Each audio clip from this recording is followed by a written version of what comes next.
রাজশাহীতে ফ্লাইওভার নির্মাণের প্রতিবাদে মানববন্ধন কর্মসূচি পালন করেছেন স্থানীয় দোকানি ও এলাকাবাসী।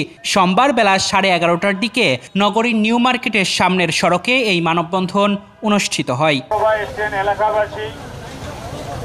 মানববন্ধনে বক্তারা বলেন, কোনো প্রকার সম্ভাবনা বা প্রয়োজনীয়তা ছাড়াই রাজশাহী সিটি কর্পোরেশনের কতিপয় ইঞ্জিনিয়ারের সহযোগিতায় অপরিকল্পিত ফ্লাইওভার নির্মাণের উদ্যোগ নেন তৎকালীন রাশিক মেয়র AHM খায়রুজ্জামান লিটন। প্রয়োজনীয়তা না থাকলেও প্রকল্প দেখিয়ে লুটপাট করার পাইতারা করা হচ্ছে। ফ্লাইওভারের কোনো প্রয়োজন নাই।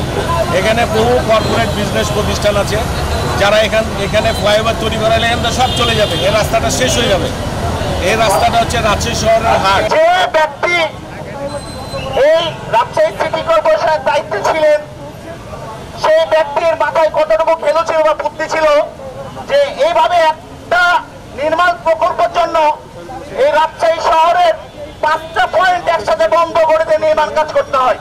এদিকে মাত্র 96 বর্গ কিলোমিটার আয়তনের শহরে 5টি ফ্লাইওভারের নির্মাণ কাজ স্থবির হয়ে পড়ায় চলাচলের সৃষ্টি হয়েছে ভোগান্তি। বিপুল অর্থ ব্যয়ের এসব প্রকল্প ছিল একেবারেই অপ্রয়োজনীয় বলে মনে করছেন নগরবাসী। রাজশাহীতে যে ফ্লাইওভার ব্যাঙের ছাতার মতো করা হয়েছে, এটা পুরোপুরি অযৌক্তিক। কারণ হচ্ছে আপনারা যদি আধুনিক বিশ্বের দিকে খেয়াল করেন, দেখবেন যে ওরা ফ্লাইওভারের যে কনসেপ্ট, এটা থেকে বেরিয়ে আসতেছে। কারণ ভূমিকম্পর প্রবণতা কিন্তু আস্তে আস্তে বাড়তেছে।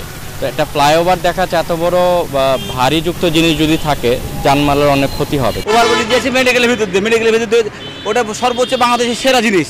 ডাক্তারি পড়বে না, আর ওভারব্রিজ মানুষ গন্ডগোল করবে। ওভারব্রিজ যাবে আইল্যান্ডের মাঝখান দিয়ে, দুই সাইড দিয়ে দেখতে ভালো লাগবে। এটা ওভারব্রিজ এখানে যে কি হচ্ছে শহরে। এখন এগুলো গায়ের জোরে যদি মেয়র করে থাকে, তাহলে ওর গায়ের জোর, প্রত্যেকটা জিনিসই তো একটা গায়ের জোরে করছে। কার এবং কিসের স্বার্থে অপ্রয়োজনীয় এই মেগা প্রকল্পগুলো গ্রহণ তা খতিয়ে দেখা প্রয়োজন বলে মনে করেন সুশীল সমাজের প্রতিনিধিরা। হাজার হাজার কোটি টাকা খরচ করে যে অপচয়, এর বদলে রাজশাহী মহানগরীতে একটি উপনগরী করে তোলা যেত, তাহলে যানজটও কমতো। আর রাজশাহী সিটি কর্পোরেশনের প্রশাসক বলছেন, মেগা প্রকল্পগুলোর মধ্যে যেগুলো সচল আছে, যদি জনস্বার্থে হয় তাহলে সেগুলো চালু রাখা হবে। সেই স্বার্থে প্রকল্পের প্রয়োজনীয়তা ও দুর্নীতির বিষয় খতিয়ে দেখে নেওয়া হবে ব্যবস্থা। আমি পরিষ্কার বলতেছি, কারণ অনেকগুলো একটা আমাদের প্রজেক্ট আছে যেটা প্রায় মেয়াদ শেষের দিকে, কিন্তু কাজ অসম্পূর্ণ আছে। সেই ক্ষেত্রে আমরা বলেছি যেগুলো প্রয়োজন নাই, যে কম্পোনেন্টগুলো প্রয়োজন, সেটা আমরা কমপ্লিট করবো না। কিন্তু যেটা অসম্পূর্ণ অবস্থায় আছে, অর্ধেক হয়েছে, সেটা তো বাদ দেওয়া ঠিক হবে না। যেটা আমি চাইলে কার্টেল করে আরেকটা ভালো কাজ করতে, সেই অনুযায়ী যাচাই বাছাই করে করবো। অর্থাৎ নগরীটা যাতে, যেমন অনেকজন হাফ ডাউন অবস্থায় আছে, নগরীতে চলাচল অসুবিধা হচ্ছে, তো সেইটা যাতে না হয় সেটা আমরা দ্রুত করব।